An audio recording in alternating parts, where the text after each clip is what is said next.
Hello and welcome to another episode of Detroiters Think Big, a small business podcast presented by Rocket Mortgage. I am your host, Devin O'Reilly of the Detroit Regional Chamber, where I'm the Director of Entrepreneurship there. And with me today is Veronika Scott, founder and CEO of the Empowerment Plan. Welcome, Veronika. Hi, thank you for having me. No, absolutely. We're delighted to have you here today.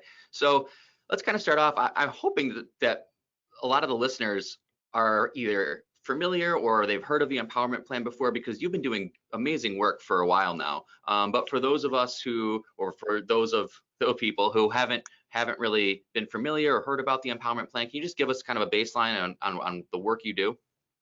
Of course, at Empowerment Plan, we are a nonprofit organization that is focused on ending the generational cycle of homelessness through employment. And we do that by hiring individuals from shelters across the city of Detroit and employing them to produce coats that turn into sleeping bags for those in need. And we distribute these jackets globally. We've done about 45,000 units, and we've handed them out across the entire US and now 21 other countries. So we've been able to impact a lot of lives from Detroit. Absolutely. We've followed your journey a lot, and talk a little bit about that journey though, because one of the things we want to do on this podcast is learn from the entrepreneurs, the founders themselves, on kind of how they came to start this organization or company, and a little bit about their background. So Veronika, tell me a little bit how you came to have this idea that became this amazing initiative. So it started off as a class project of mine in college. I was going to college for creative studies here in Detroit, and it was focused on design. The class project was focused on designing to fill a need in the community. And so that could take many forms, because this was back in 2010, 2011, when Detroit was going through bankruptcy. It kind of like this really unique situation, unique like mishmash of all these things happening. Like the global economy was collapsing, Detroit was going through so much as a city, so it was very hard to kind of pinpoint what area should we really focus on, what area needs the most help, and what as a product designer do we focus on. And uniquely enough, for me personally, I grew up in a situation of poverty. My parents struggled with unemployment and addiction, and growing up in that, you get treated as if you're almost like worthless by extension if you're kind of going to repeat that same life by default. And so for me personally, having parents that are incredibly talented, intelligent people, I know that if it could happen to them, it could happen to anybody. And when you look at Detroit, especially back in 2011, there was a huge homeless population. A lot of people were displaced. Very few shelters, very few beds available, and so many people just not having a place to go. So this was a deeply personal thing, but also really, really pertinent to the time of like just there not being enough space for people in need. And that's how the idea started, and that's what inspired Empowerment Plan. And it's a wild ride since then. So yeah, absolutely. That. So can you talk a little bit about the product itself? Because it's been talked about a lot, and I think people say sleeping bag, that's a coat. Can you just talk a little bit about kind of how that works and what the product is like? Of course. So the product is what I started designing in the first class. That was what I was focused on, because I was studying product design at CCS. No experience in fashion, no experience sewing. I had to learn how to sew from my mother, which was like the worst experience of her life. I had to make quite a few prototypes with her. They're very rough. And initially I had wanted it to be a coat, tent, sleeping bag thing. Like it was just all the bells and whistles. But I think the important part was, I kept on making prototypes and bringing them back to, I was working with NSO at the time, Neighborhood Service Organization. They're an incredible organization. And I would go there and I would talk to people and show it to them. And through their feedback and through their thoughts and ideas, it evolved into what it is now, which is the coat that turns into a sleeping bag. Now we have an evolution that I'll talk about, like the things that it does now, and the design changes that we've made. But that's how it started, was just getting feedback from people that have been displaced, that have been homeless for years, and they designed it with me. And it actually was a woman from that shelter that, as I was leaving one day, just full on started yelling at me, screaming. She's like, we don't need coats, we need jobs. What you're doing is pointless. And she was right. Like, on its own, the code is a band-aid for a systemic issue. And what really has the impact is hiring the people that would need it in the first place. So I think that's when, empowerment plan could have just been coats, but it became so much more because of her.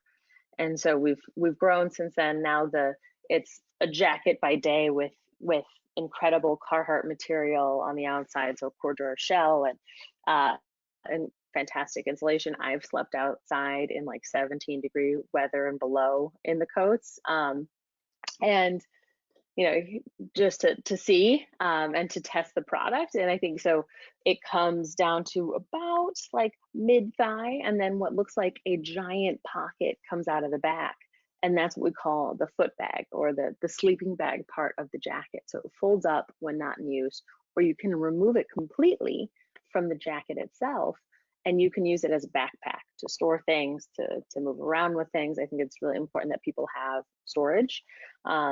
And the whole garment is water resistant and very warm. And I think that was, we've simplified it quite a bit, but it's so much more beautiful than the thing I designed years ago. So you mentioned, is this kind of a 2.0 version that you've created that's a lot different than like a 27.0? Like, it's gone through so many iterations. Like, now the design changes happen not only from the feedback that we get from people that use the product, but also from the team that's making it every day. They know how to improve it, make it like more streamlined, more beautiful. Like, so a lot of those design changes, the product it is now isn't because of me, it's because of everybody working on it. Absolutely.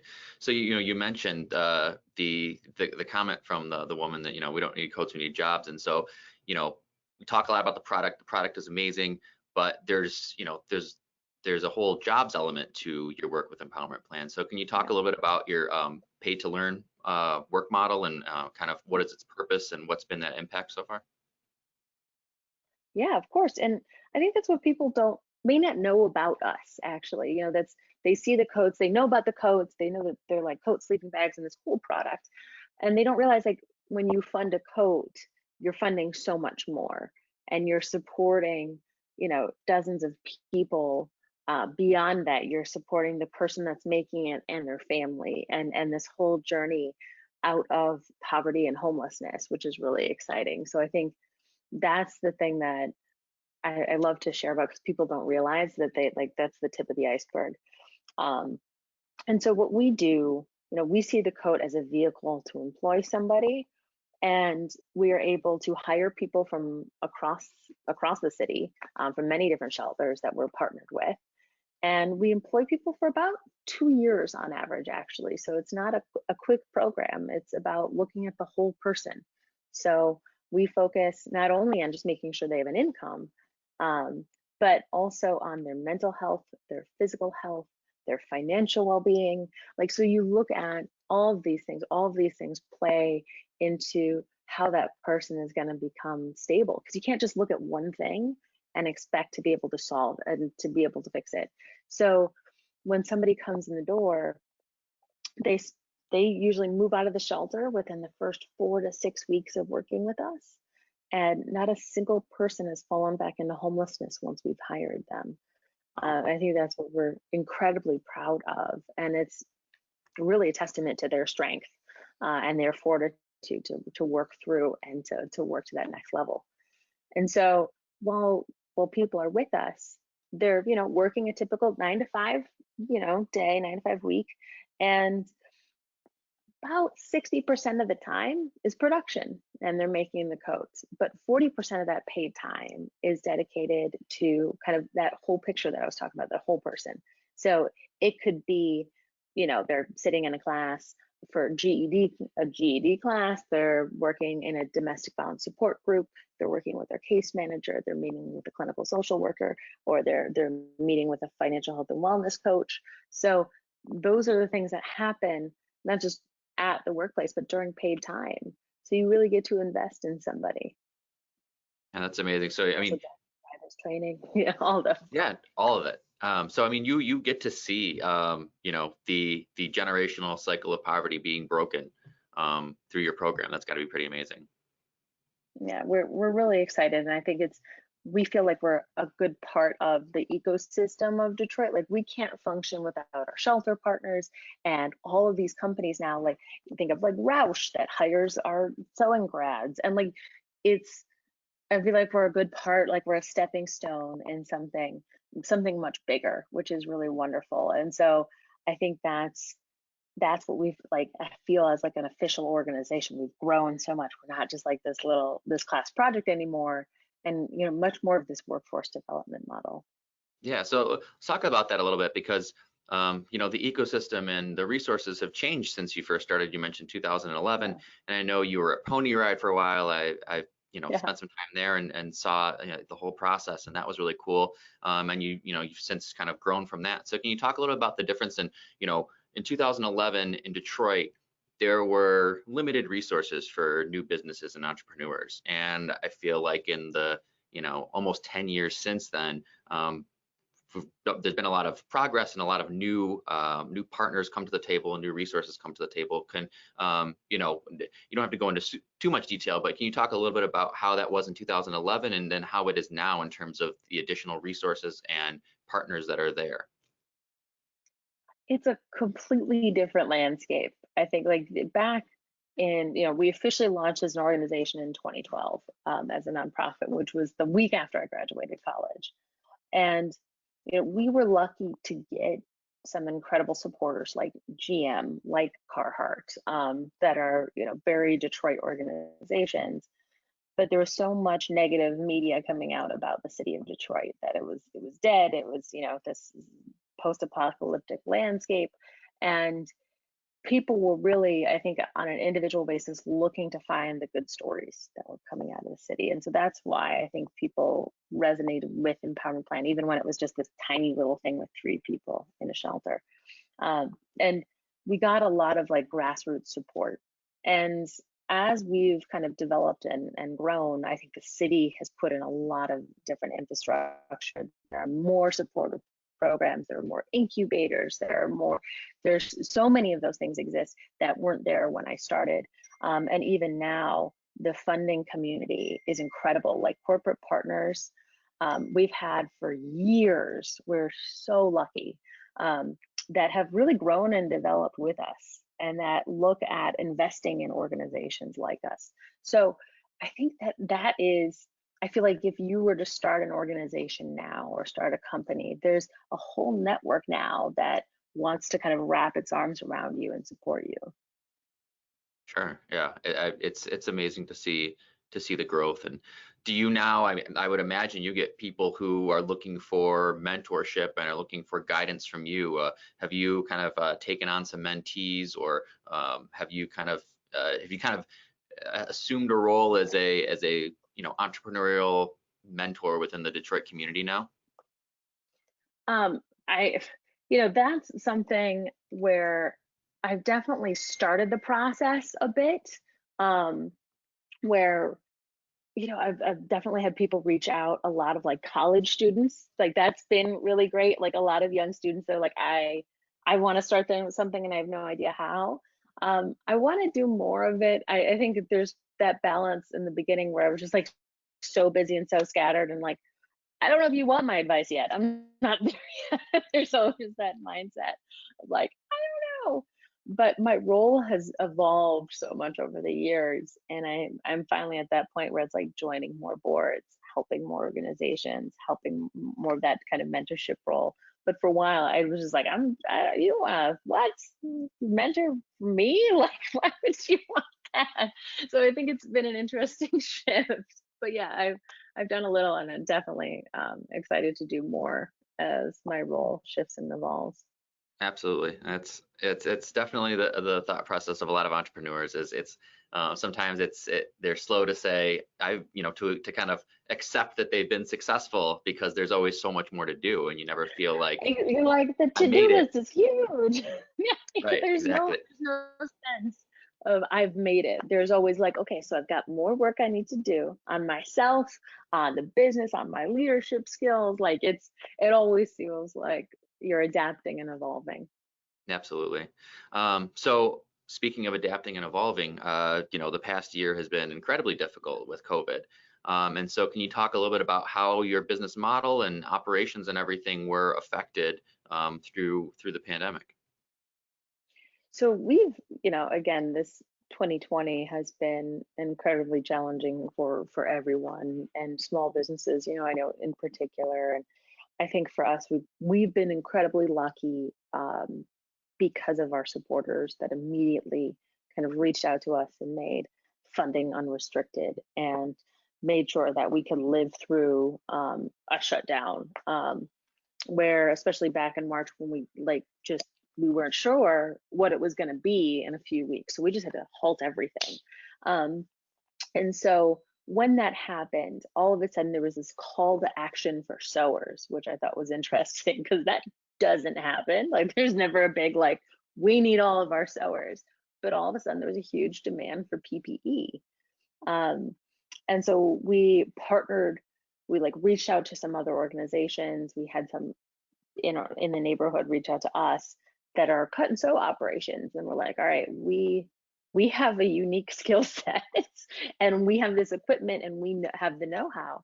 Is there something that we can do? And so we were able to partner with Isaac and produce PPE. So that for us was isolation gowns and surgical gowns, and we made thousands of them. So we were able to actually come back in. We brought back a small number of people. We're able to do incredible work. They were a fantastic team that came in to do it. And we were able to also keep everyone employed through this entire year. We didn't have to lay anybody off, and we were able to pay everyone their full wages, and then some for coming in and producing PPE. And now we're back to coats, and we've had to shift the work schedule.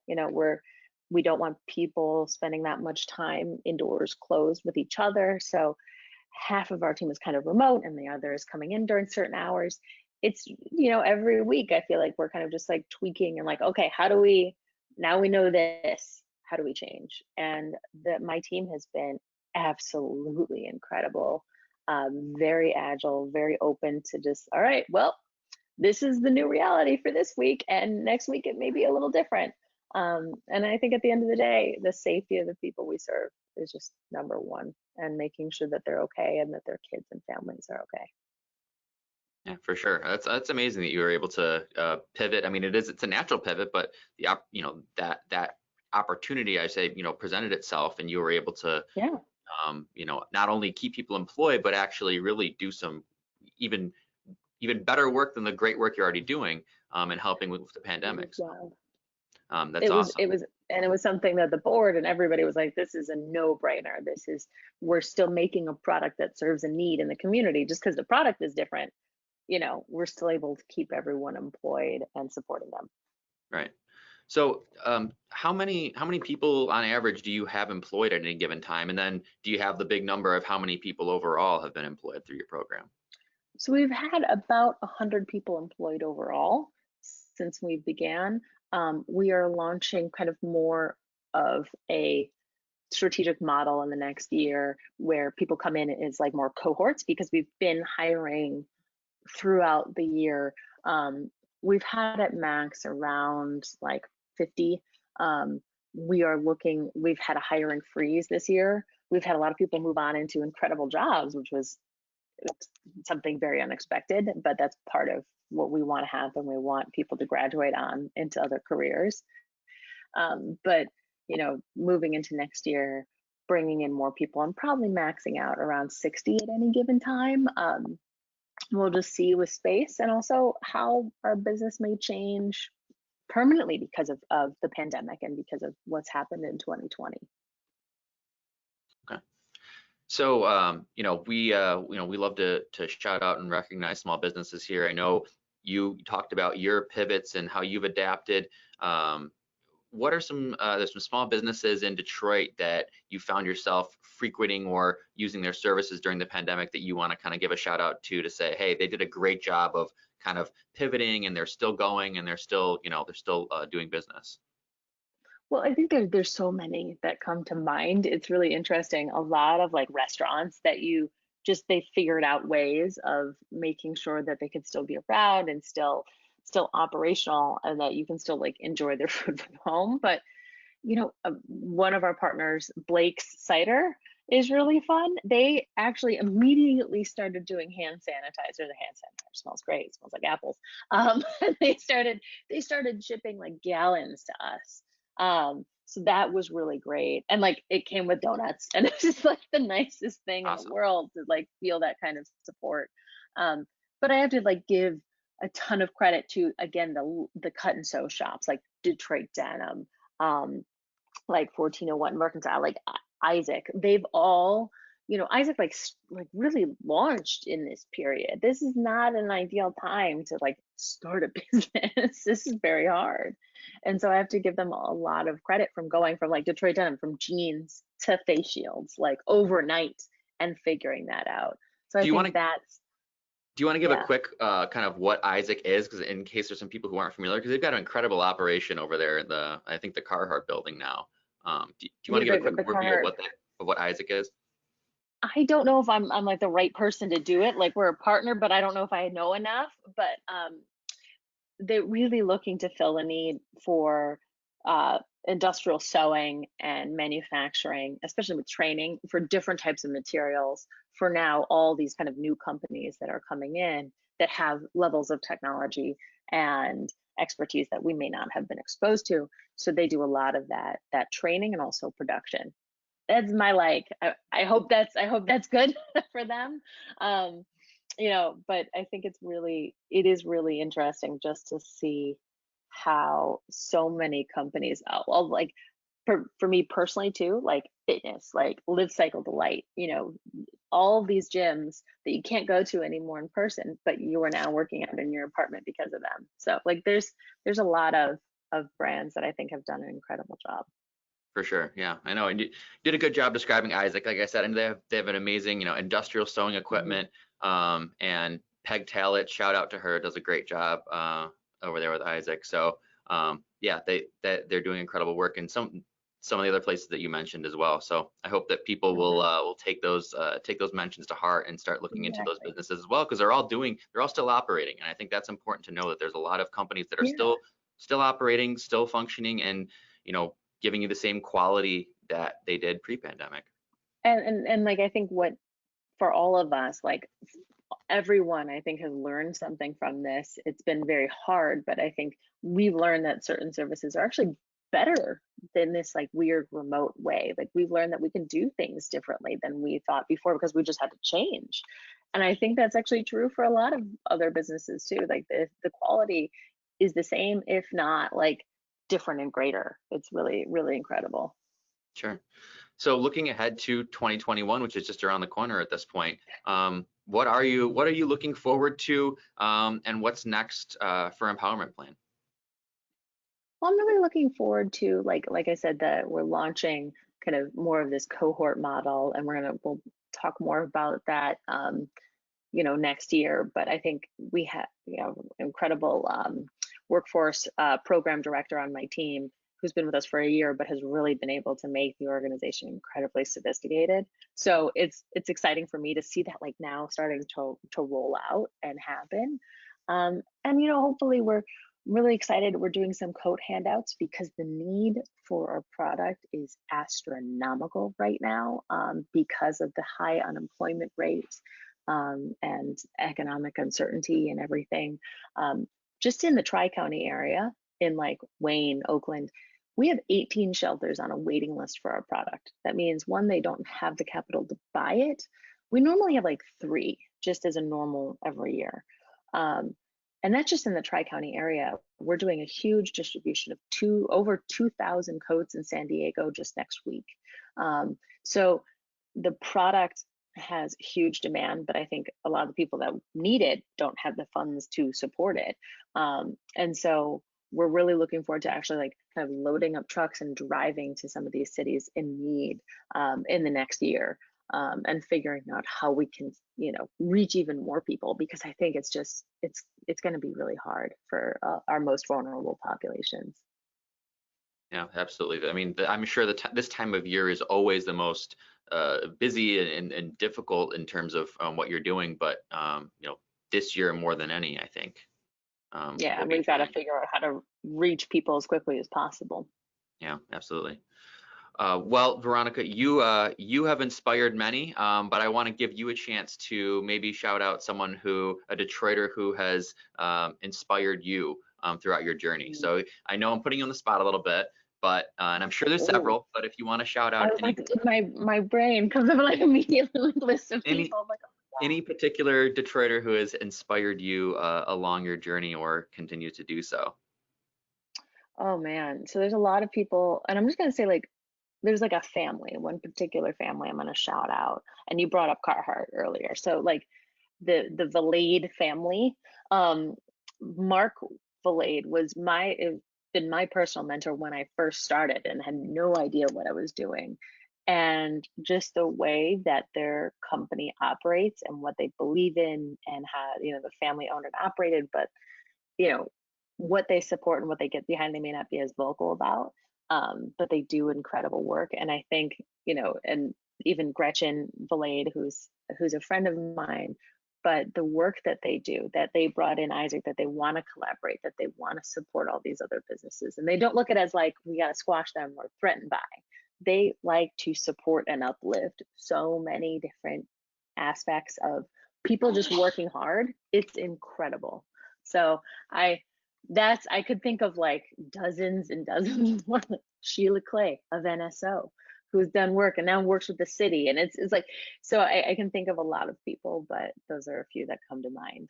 Yeah, no, that's a great one because I know the work that Carhartt does in the Blade family, and it it's not as high profile as some people realize. No, A ton of what they do doesn't necessarily get seen, and I'm sure they prefer it that way. They don't. they actually do. And which is like, that's not normal. It's not what we see often, but they like to support people that roll up their sleeves and do hard work. And that's very cool. And it's also great, they're from Detroit. Exactly. Well, yeah, I've been stocking up on my Carhartt gear and getting presents from there for Same. Christmas. I don't think they need an extra plug, but if in case they Yeah, do, make just sure in you get your case Carhartt we stuff need for to do Christmas. this. Yeah, Love absolutely. it. Well, thank you so much, Veronika, for taking the time to talk with me and share your amazing story and the work you do with Empowerment Plan. We look forward to seeing what you have to come in the next year and beyond. Thank you. It's been awesome. Take care.